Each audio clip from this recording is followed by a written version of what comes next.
Holas! Selamat datang di Hita Patak Channel. Terima kasih kepada seluruh pendukung dan penggemar setia Hita Patak Channel. Dokonon masongon na nilo ni na tua-tua. Pauk-pauk kudali ma pago-pago taruli. Na tading taulahi na sega tapauli. Jadi molati madihamu na ni haholongan. Damang dohot dainang. Iboto dohot hahanggi. Dong man subscribe channelon. Mula dong pinahurang masih patuloy mahita. Asa anggiat lam tumajuna bang sumatakon. Selamat menonton. Kesaktian Raja Opu Piyoan. Ratusan tahun silam di Pulau Samosir, Raja Opu Piyoan dikenal dengan kesaktiannya. Kesaktian Parsangkalia Simatani Aritali Tumali. Ini merupakan raja keturunan dari Toga Nenggolan, yaitu Toga Sihombar atau Tukup Raja. Kesaktiannya yang dahulu kala digunakan untuk mengalahkan musuh, cukup dikenal di bumi Samosir sampai ke Hubang Hasundutan. Berikut kisah singkat Raja Opu Piyoan yang dituturkan oleh salah seorang tokoh tertua yang sudah memiliki usia lebih dari 90 tahun, yang masih tampak segar dan mampu melakukan aktivitas sehari-hari di Bona Pasogit Nenggolan. Nenek ini adalah nenek yang dalam budaya Batak memangku gelar sebagai istri Nagari Luban Tukup atau Opung Sarmaburu Raja Gugu.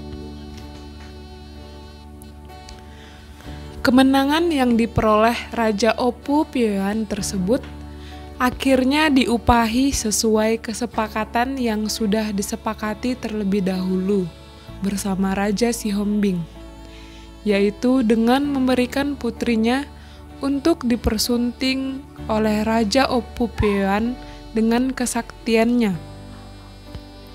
Gemar bersosialisasi dengan bertandang ke daerah-daerah lain di luar kecamatan Nenggolan sesuai pada zaman dahulu. Perang antar kampung merupakan sebuah tradisi yang turun-temurun untuk merebut wilayah kerajaan di tanah Batak. Raja Opu Piyoan melakukan perjalanan jauh hingga ke Kabupaten Hubang Hasundutan yang sesuai sejarah terdapat banyak raja-raja di sana. Salah satunya yaitu Raja Sihombing. Proses perebutan wilayah kerajaan di tanah Batak menjadi sebuah peluang emas bagi Raja Opu Piyoan yang mengandalkan kesaktiannya, Parsangkalia Simatani Aritali Tumali. Raja Sihombing menawarkan sebuah tawaran yang cukup menantang bagi Raja Opu Piyoan,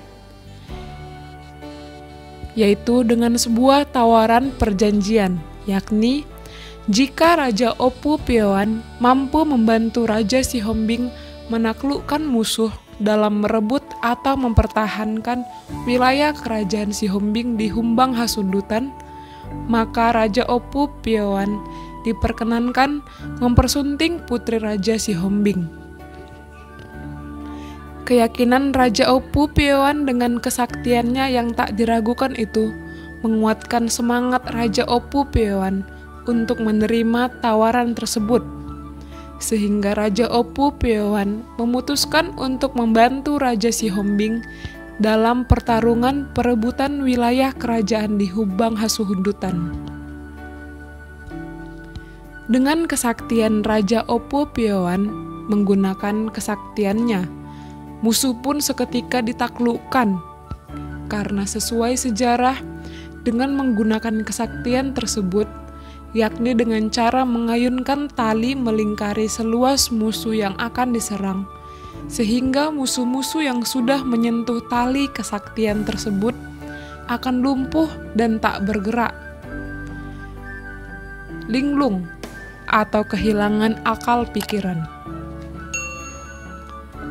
Raja Opu Piyoan bukan hanya kesepakatan itu saja. Ia diberi upah lain berupa harta karun dan sebidang tanah di Humbang Hasundutan. Kemudian dengan bangga, Raja Opu Pioan membawa pulang putri Raja Sihombing ke Bona Pasogit Nenggolan untuk dipestakan sesuai hukum adat istiadat yang berlaku bagi kerajaan Nenggolan di Samosir. Dari hasil perkawinan Raja Opu Pioan dengan Boru Hombing dari Sipulta Hubang Hasundutan, lahirlah 6 putranya, yaitu yang pertama, Pioan tinggal di Nenggolan. Yang kedua, Hagoaran tinggal di Siborotan Nenggolan. Yang ketiga, Sionggang tinggal di Lotung Tomo. Yang keempat, Huta Sada tinggal di Huta Saribu Humbahas.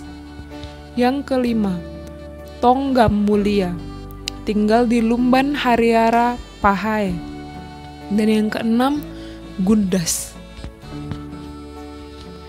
Kemudian, setelah berselang beberapa puluh tahun, perang antar kerajaan di wilayah Hubang Hasuhundutan kembali terjadi, sehingga Raja Sihombing memanggil kembali Raja Opu Pioan yang sudah menjadi bagian dari keluarganya karena telah mempersunting putrinya.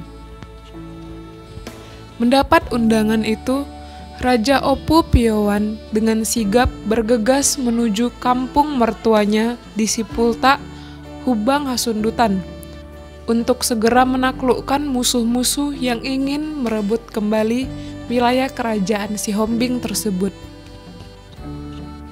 Sesampainya di Sipulta Humbahas, Raja Opu Pioan bersama dengan pasukan kerajaan Raja Sihombing melakukan penyerangan terhadap musuh-musuh yang ingin merebut wilayah kerajaan tersebut.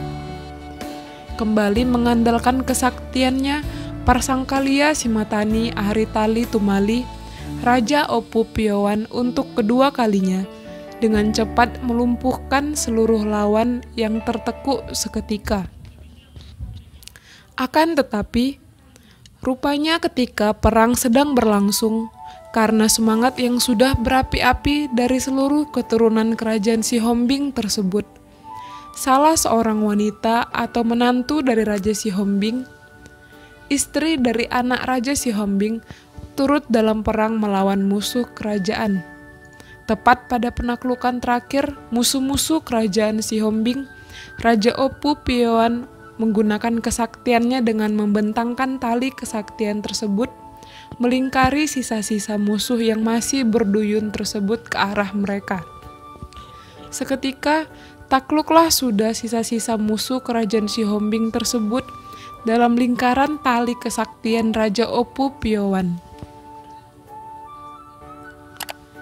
Malangnya, ketika tali kesaktian tersebut dibentangkan, rupanya menantu Raja Sihombing, istri anak Raja Sihombing, yang dalam bahasa Batak istri anak Raja Sihombing tersebut disebut Inang Bau bagi Raja Opu Pioan, ikut terseret dalam lingkaran tali kesaktian Raja Opu Pioan yang mengakibatkan pengaruh yang mengalami kesalahan fatal, di mana sesuai kekuatan dari tali kesaktian Raja Opu Pioan bahwa setiap orang, baik musuh dan lain-lain yang terkena dengan lingkaran tali tersebut, termasuk inang baunya yang terkena, akan mengalami perubahan sikap yang dari kebencian tiba-tiba berubah menjadi rasa suka atau sayang dan takut kepada pemilik tali, yaitu Raja Opu Pioan.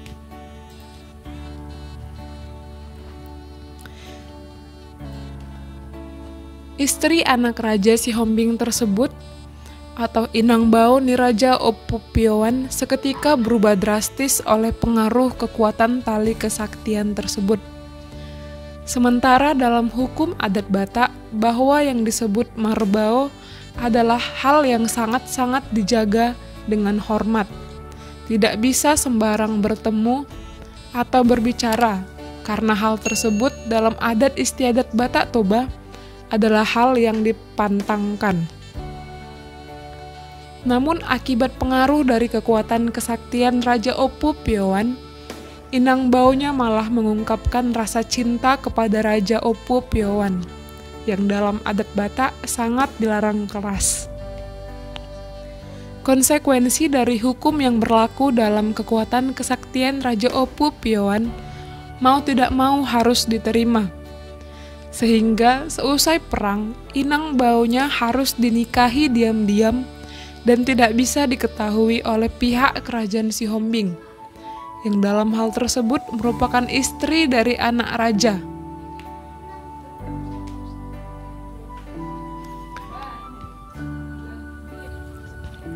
Raja Opu Pioan menyembunyikan peristiwa tersebut karena takut mengingat hukum yang sudah turun-temurun berlangsung dalam adat istiadat orang Batak Toba.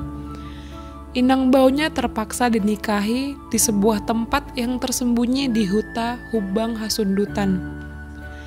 Namun, malang, tak lama kemudian aib tersebut diketahui pihak kerajaan Raja Sihombing yang dengan sentak memicu kemarahan besar pihak kerajaan Sihombing karena Raja Opu Pioan dinilai sudah melakukan hal yang sangat terlarang dalam adat istiadat orang Batak Toba.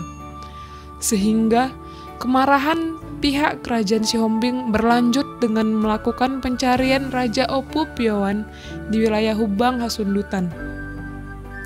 Lalu nasib Raja Opu Pioan berakhir tragis ketika pihak kerajaan telah menemukan persembunyian mereka di huta. Raja Opu Pioan terpaksa dibunuh dengan cara tragis yang akhirnya Raja Opu Pioan meninggal dunia di Hubang Hasundutan. Kabar duka ini juga segera disampaikan ke kampung halaman Raja Opu Pioan di Luban Sona, yang saat ini sudah menjadi salah satu kelurahan di Nenggolan, yaitu Kelurahan Sirumahombar.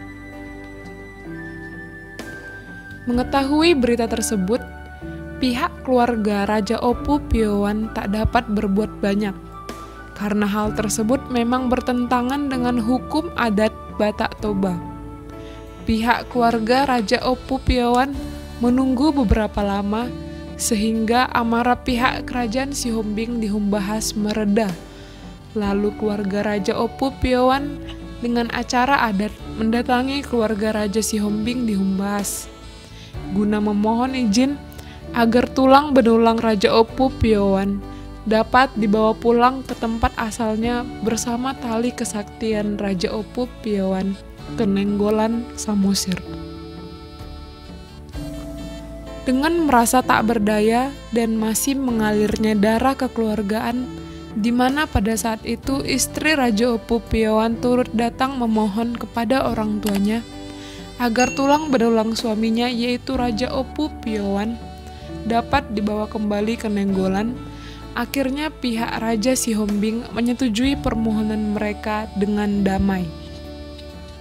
Semenjak itu juga hubungan kekeluargaan antara kerajaan Sihombing dengan kerajaan Lumban Tukup kembali membaik, dan tulang benulang Raja Opu Pioan dimakamkan di lokasi tanah kerajaan yang saat ini digunakan sebagai lokasi gedung sekolah SMP NHKBP Nenggolan di Simpang 4 Nenggolan. Sayangnya, makam kerajaan Raja Opu Pioan tersebut tidak terawat. Bahkan sebagian besar keturunan keluarga besar Nenggolan Lumban Tukup tidak mengetahui hal tersebut dan tidak tahu di mana makam nenek moyangnya sendiri, kecuali pihak teman Bonpas yang sudah 2 kali telah menyadari hal tersebut, sehingga tepat pada detik-detik malam pergantian tahun, tim kreatif Bonpas mengadakan upacara 1001 lilin di tembok sejarah Raja Opu Pioan Nenggolan, tepatnya di Simpang 4 Nenggolan, Samosir. Sedangkan tali kesaktian Raja Opu Pioan yang terbuat dari bahan-bahan yang tidak dapat disimpulkan dari apa, dengan pegangan tulang lengan manusia dibalut dengan perak bertuliskan tulisan Batak kuno, saat ini disimpan di kediaman Nagari Lumban Tukup, tepatnya di Kelurahan Sirumahombar. Sesuai petunjuk dari penyimpanan tali kesaktian Raja Opu Piowan, yang dalam hal ini masih merupakan nenek dari penulis kisah ini mengatakan, tidak sembarang orang yang dapat melihat benda tersebut, kecuali yang berkunjung masih memiliki hubungan kekeluargaan dengan Nenggolan. Dan jika memang pengunjung merupakan orang yang berkeinginan baik untuk melihat langsung tali kesaktian tersebut, diperbolehkan dengan syarat tidak berpikir yang aneh-aneh atau niat buruk.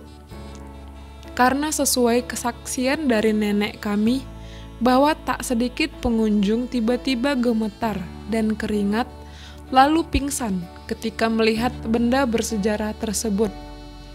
Dikarenakan adanya kebohongan dalam dirinya, di mana dia mengklaim bahwa dia masih keturunan Nenggolan guna diberi izin melihat benda bersejarah tersebut.